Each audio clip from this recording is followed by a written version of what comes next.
Pada usia 12 tahun, Rasulullah SAW ikut bersama paman beliau Abu Thalib untuk berdagang ke negeri Syam. Negeri Syam merupakan negeri pusat perdagangan yang pada saat itu dikuasai oleh kaum Romawi.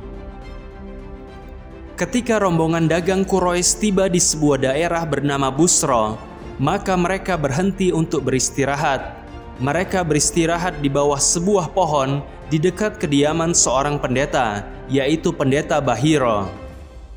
Di tahun-tahun sebelumnya, pendeta ini tidak pernah mau menemui atau menggubris rombongan Quraisy ketika mereka lewat. Namun kali ini, Bahira menghampiri dan bahkan menjamu para pedagang Quraisy tersebut.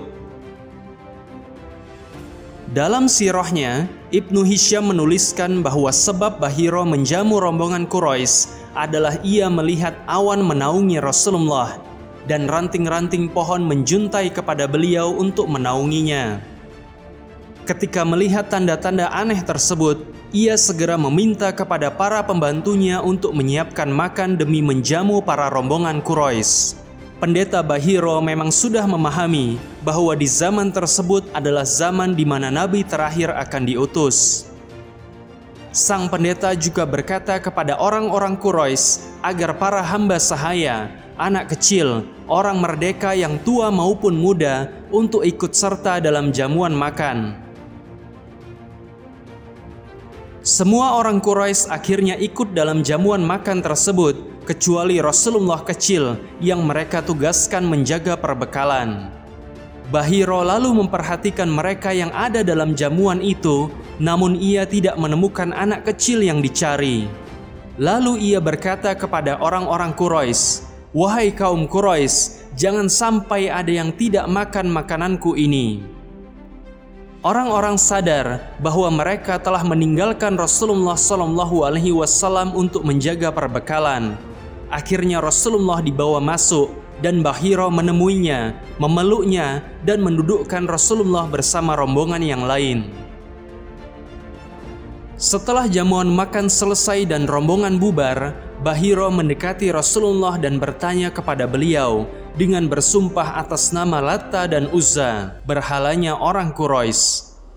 Maka Rasulullah menolak sumpah tersebut dan menolak menjawab pertanyaan Bahira. Kemudian Bahira mengucapkan sumpah atas nama Allah dan Rasulullah menjawab pertanyaan demi pertanyaan dari pendeta tersebut. Kemudian Bahira melihat punggung Rasulullah dan mengetahui tanda kenabian itu terletak di antara dua pundak beliau SAW. Bentuk tanda kenabian tersebut adalah seperti bekas bekam. Sang pendeta kemudian menemui Abu Thalib dan berkata, "Apakah anak muda ini adalah anakmu?" Abu Thalib mengiyakan hal tersebut. Namun Bahira menolak jawaban Abu Thalib. Ia berkata, "Tidak, demi Allah tidak, dia bukan anakmu. Anak muda ini tidak mempunyai ayah yang masih hidup." Lalu Abu Thalib membenarkan bahwa ayahnya telah wafat ketika Rasulullah masih dalam kandungan sang ibunda. Dan Abu Thalib mengakui bahwa ia adalah paman Rasulullah, saudaranya Abdullah bin Abdul Muttalib.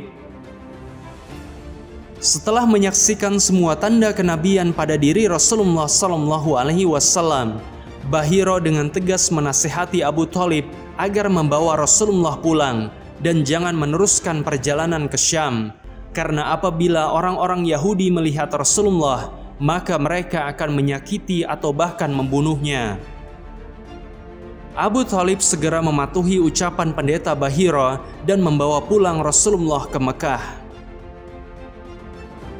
Kisah ini menandakan bahwa umat Nasrani dan Yahudi sejatinya paham akan munculnya Nabi terakhir di zaman itu karena tertulis dalam kitab mereka, Injil serta Taurat. Dan tanda-tanda kenabian yang tertulis pada dua kitab itu persis seperti yang ada pada diri Rasulullah SAW.